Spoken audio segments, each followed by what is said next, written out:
जिसका डर था वही हुआ। अब पीटीए लकीर पर सांप तो निकल चुका है। किसे डसेगा, कहां डसेगा, कैसे डसेगा, कहां नहीं जा सकता, बस इतना तय है कि डसेगा जरूर। नमस्कार, आपके साथ मैं स्वप्निल। हम आपको, खुद को या किसी को भी कोस नहीं रहे, ना ही डरा रहे, पर अगर इतिहास से कुछ सीखा हो तो जान लीजिए डरना जरूरी है। अब सवाल है कि डरना किससे है? जवाब है उसी से जो 2 साल से दुनिया का दुश्मन नंबर 1 बना हुआ है। आज बात उसी की। मेरे साथ जो गेस्ट जुड़ रहे हैं आपको इंट्रोड्यूस करवा देता हूं। Doctor Sameer Bhati public health expert हैं, मेरे साथ जुड़ रहे हैं। डॉक्टर शीतू सिंह पल्मोनोलॉजिस्ट हैं। आप दोनों का स्वागत है न्यूज़ 18 राजस्थान पर। डॉक्टर समीर, आपसे शुरुआत करना चाहता हूं। और डॉक्टर समीर, अब देखिए, कुछ सरकारों ने, राज्य सरकारों ने माना तीसरी लहर आ गई, कुछ राज्य सरकारें अभी नहीं मान रही हैं। देश के लेवल पर भी सरकार ने इनडायरेक्टली संकेत दिए हैं, लेकिन एक्सपर्ट्स श्योर हैं कि तीसरी लहर आ चुकी है। क्या कारण है? जी बिल्कुल, देखिए जिस तरह से हम बात करते हैं कम्युनिटी ट्रांसमिशन का, जब हम कहते हैं अभी शुरुआती दिनों में जिस तरह से हमारा जो टेस्टिंग चल रहा था स्पेसिफिकली ट्रैवलर्स को लेके, और उनका फिर हम आगे जीनोम सीक्वेंसिंग कर रहे थे, हम बता रहे थे कि ओमिक्रॉन वेरिएंट है। पर जब अब बिना नॉन ट्रैवलिंग या कोई ऐसी हिस्ट्री, उन सब में भी इस तरह से वेरिएंट आ रहा है। दिल्ली की बात करें तो दिल्ली के अंदर 80% के करीब ओमिक्रॉन वेरिएंट है, और ग्लोबली भी आप जो ट्रेंड देखें उसी तरह का ट्रेंड अभी इंडिया के अंदर भी देखने को मिल रहा है कि एकदम से स्पाइक बहुत ज्यादा हुई है, काफी अधिक नंबर्स काफी ज्यादा बढ़ने लग गए हैं। दिल्ली में तो इवन इसको अब 5th वेव कह रहे हैं, इंडिया में 3rd वेव का जिस तरह से हम बात करें, क्योंकि केसेस तो बढ़ रहे हैं एक्सपोनेंशियली, इसमें तो कोई दो राय नहीं है। डबलिंग रेट जो हम पहले 3 दिन बता रहे थे, अब वो 2 दिन हो रही है। तो इसमें कोई दो राय नहीं है कि ये 3rd वेव की एंट्री हो चुकी है कि नहीं, क्योंकि हम पहले से बात कर रहे थे कि अगर कोई नया वेरिएंट आता है तो निश्चित तौर पे केसेस बढ़ेंगे ही बढ़ेंगे। तो केसेस तो बढ़ रहे हैं अभी काफी ज्यादा, और डबल से भी ज्यादा। एक काउंटर, डॉक्टर समीर, एक काउंटर लें। आप भी ये बात स्वीकार कर रहे हैं कि 3rd वेव आ चुकी है, तीसरी लहर शुरू हो चुकी है, लेकिन केसेस तो वही दूसरी लहर में जिसने कहर ढाया था, डेल्टा, उसी के सबसे ज्यादा है। ठीक है, ओमिक्रॉन भी अपने नंबर्स बढ़ा रहा है, लेकिन केसेस एक बार फिर डेल्टा के ही हम बढ़ते हुए देख रहे हैं। ऐसा क्यों? नहीं देखिए, इसमें मैं आपको बताता हूँ, जितनी मेट्रोपॉलिटन सिटीज है उतना वहां पर हम ज्यादा अधिक जीनोम सीक्वेंसिंग करते हैं और बताते हैं कि कौन सा वेरिएंट है। पर आरटीपीसीआर जांच जो हम करते हैं उससे सिर्फ संक्रमण का पता लगेगा, वेरिएंट कौन सा हम ये नहीं बता सकते। पर अभी फिलहाल जो मैं मेट्रोपॉलिटन सिटीज की बात करूं तो वहां प्रीडोमिनेंट वेरिएंट ओमिक्रॉन है, और केसेस जो बढ़ रहा है, हाँ डेल्टा वेरिएंट भी इंफेक्शियस था पर इतना अधिक इंफेक्शियस नहीं था, पर हर राज्यों के अंदर इन्फेक्टिविटी काफी ज्यादा बढ़ रही है। तो ये डेल्टा की वजह से तो नहीं, ये ओमिक्रॉन की वजह से ही बढ़ सकती है। तो इस वजह से हम कह रहे हैं कि ये 3rd वेव के अंदर हम एंटर कर चुके हैं। तो ऐसा तो नहीं कि डेल्टा ने भी अपने आप को इम्प्रूव्ड वर्जन में बना लिया है, या फिर मैं कहूं कि हम इतनी जांचें नहीं कर पाए इसलिए हमें श्योर नहीं है नंबर्स ओमिक्रॉन के ज्यादा होंगे। हाँ देखिए, इसको हम ग्लोबली ट्रेंड से भी देखते हैं, वैसे भी देखते हैं। अगर मतलब नंबर दिल्ली में जिस तरह से एक्सपोनेंशियली काफी ज्यादा बढ़ रहे हैं, महाराष्ट्र में काफी ज्यादा बढ़ रहे हैं, पर हॉस्पिटलाइजेशन और वो उतना अधिक नहीं बढ़ रहा। तो ये वाला ट्रेंड हमारा जो ओमिक्रॉन का है, कि जिसके लिए हम मान रहे हैं कि वो हाईली इंफेक्शियस है। तो जब हाईली इंफेक्शियस कोई किसी तरह का वेरिएंट होता है तो उसको फिर हम कोरिलेट करते हैं। और दूसरा, जितनी जीनोम सीक्वेंसिंग भी हो रही है उससे भी यही सब निकल कर आ रहा है। अभी जो रैंडम हमारे 70% सैंपल्स में, बल्कि 80% सैंपल्स में ओमिक्रॉन वेरिएंट पाया गया। और उसके अलावा एक चीज आप इसके अंदर ये भी देखिए कि जो ब्रेक थ्रू इन्फेक्शंस है, मतलब जो डबली वैक्सीनेटेड लोग हैं, जैसे बाहर भी है, या री इन्फेक्शन भी है, जिनको पहले डेल्टा वेरिएंट से जो इन्फेक्ट हुए थे या जिनको दोनों डोज लगी है, संक्रमण उनमें भी देखा गया है। तो सारे जितने साइंस हैं सभी इंडिकेट कर रहे हैं कि ये जो वेव है ये ओमिक्रॉन ड्रिवन आ रही है। डॉक्टर समीर, अब देखिए, साइंस के जानकार एजम्पशंस और प्रिजम्पशंस के हिसाब से आगे बढ़ते हैं और फिर किसी नतीजे तक पहुंचते हैं। मैं आपकी उसी एबिलिटी पर अपने सवाल का जवाब चाहता हूं। मैं ये कहना चाहता हूं कि आने वाले दिनों में हम क्या देख सकते हैं? क्या इसका कोई पीक होगा? अगर पीक होगा तो कब तक आ सकता है? यानी आने वाले दिन कैसे होंगे, कम से कम अगले 2 या 3 महीने? देखिए, अभी करंट हम सिनेरियो देखें, जिस तरह से इसका जो डबलिंग रेट है वो काफी फास्ट है। तो पीक इसका अगर हम डेल्टा की बात करें तो डेल्टा से पहले ज्यादा जल्दी पीक इसका आने की संभावना है, पहली बात। दूसरा, कुछ और इस तरह का डेटा भी हमारे पास आने वाला है, वो उतना ज्यादा हमारे पास अभी उस पर क्लैरिटी नहीं है कि ये हमारे जो वनरेबल ग्रुप्स है उनको किस तरह से ये अफेक्ट करेगा। हालांकि हम देख रहे हैं कि जो हमारे री इन्फेक्शन वाले आ रहे हैं, जिनको पहले इन्फेक्शन हुआ था, उनके अंदर निश्चित तौर पे माइल्ड देखा जा रहा है, डबली वैक्सीनेटेड है।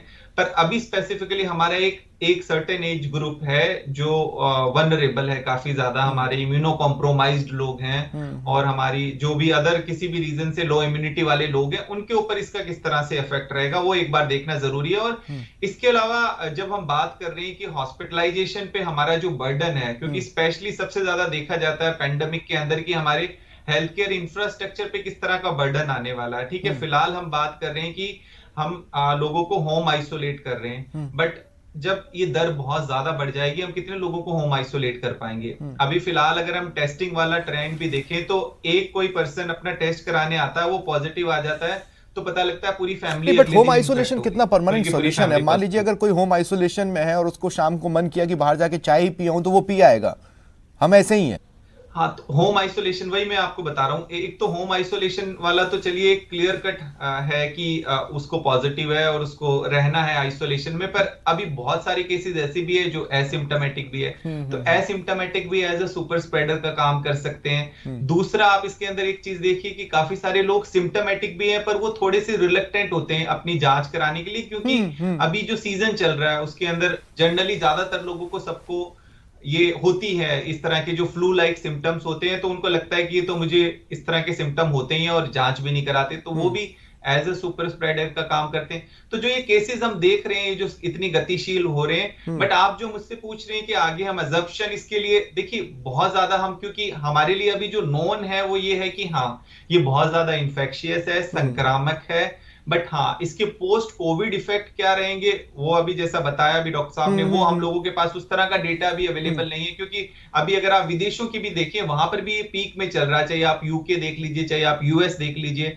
तो अभी इस तरह का हमारे पास डेटा अवेलेबल नहीं है। तो निश्चित तौर पे अभी हमारे लिए जो प्रैक्टिकल सोल्यूशन है कि हम जो संक्रमण दर है उसको कितनी नियंत्रित कर सकते हैं, क्योंकि देखिए हेल्थ केयर इंफ्रास्ट्रक्चर पहले से थोड़ा कंपैरेटिवली इंप्रूव हुआ है, पर जो मैन पावर है वहां पे हेल्थ केयर वर्कर्स हैं वो अगर संक्रमित हो जाते हैं, तो अगर हम 5 दिन भी 7 दिन भी उनको क्वारंटाइन करें तो कहीं ना कहीं तो स्थिति गड़बड़ होती है, मैन पावर इफेक्ट पड़ता है। और मेरे ख्याल से इसीलिए वो बूस्टर डोज की बात आई फ्रंटलाइन वर्कर्स के लिए, लेकिन ये फ्रंटलाइन वर्कर्स के लिए और सबसे पहले उन्हीं का सुरक्षित होना जरूरी है। डॉक्टर समीर, अब हमने देखा है चीजें किस तरह से बिगड़ती हैं और हमने देखा है उसका जिम्मेदार कौन कौन है। आप उनको बोलने जाएंगे तो वो नहीं मानेंगे, ठीक है। आज अगर कोई सजेशन देता है कि चुनावी रैलियां रोक दो तो वो नहीं मानेंगे, वो उनके जीन में ही नहीं है, वो एक अलग ही तरह का वेरिएंट है सियासत का, उस पर मैं ना जाऊं। लेकिन अगर आम लोगों से बोलें तो वो भी एक अलग तरह का वेरिएंट लेकर इस देश में घूम रहे हैं। वो वेरिएंट ये है कि हम तो नहीं सुधरेंगे। तो ये कहां तक ले जा सकता है तीसरी लहर को? बिल्कुल बिल्कुल, देखिए इसमें कुछ चीजें जो हम बता रहे हैं कि नहीं ठीक है ये माइल्ड है, ये बात तो ठीक है अभी जिस तरह का डेटा आ रहा है, पर ये बहुत डायनामिक चीजें भी है। मतलब क्या हो रहा है कोविड के अंदर जिस तरह से देख रहे हैं नई नई चीजें रोज आ रही है, और हम दोबारा हमें एक्सपेक्टेड नहीं था जिस तरह से डबलिंग रेट बढ़ती जा रही है दिल्ली में जिस तरह से 10,000 केसेस आज ज्यादा हो गए। दूसरा एक चीज और है कि कहीं ना कहीं जब ये केसेस बढ़ जाते हैं तो जो हमारे नॉन कोविड केयर है वो बहुत अफेक्ट होती है। अभी फिलहाल क्या हो रहा है कि जो और दूसरे वाले मरीज है जिनको और जरूरत पड़ रही है, कहीं ना कहीं कोविड केसेस बढ़ने की वजह से, संक्रमण बढ़ने की वजह से वो लोग नहीं पहुंच पा रहे हैं अपने इलाज के लिए।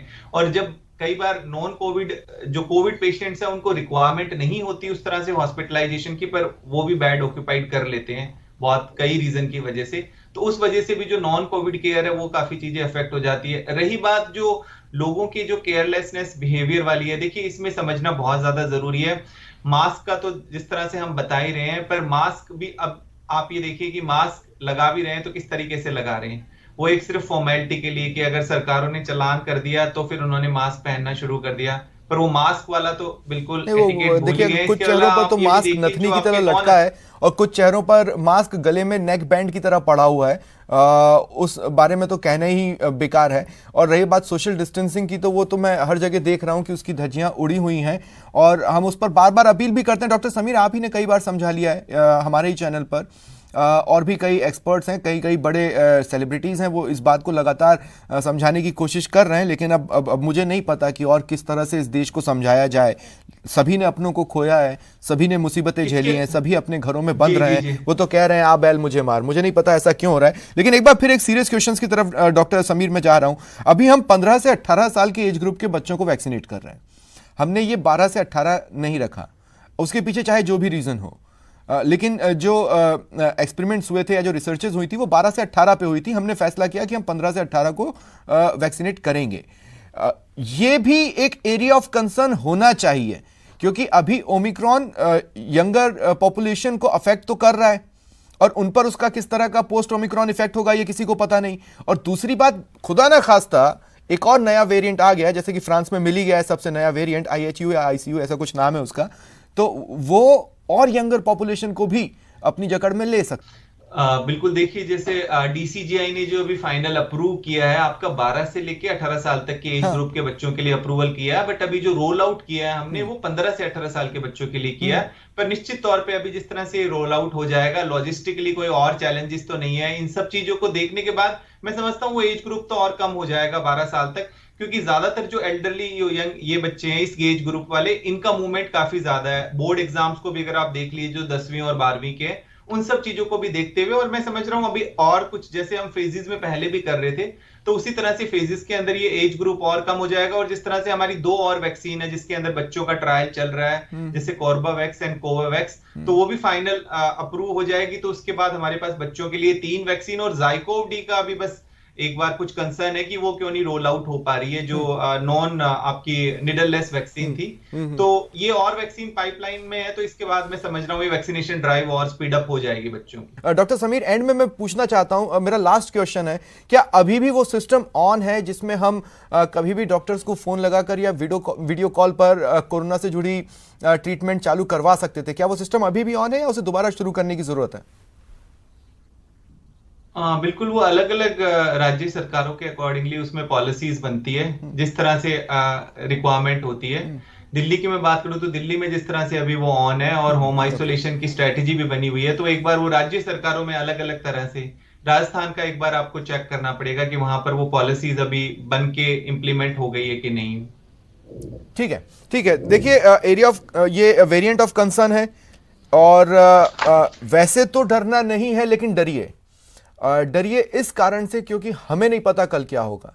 बहुत बहुत शुक्रिया आप सभी का मेरे साथ जुड़ने के लिए और इस चर्चा में शामिल होने के लिए। फिलहाल इतना ही, नमस्कार।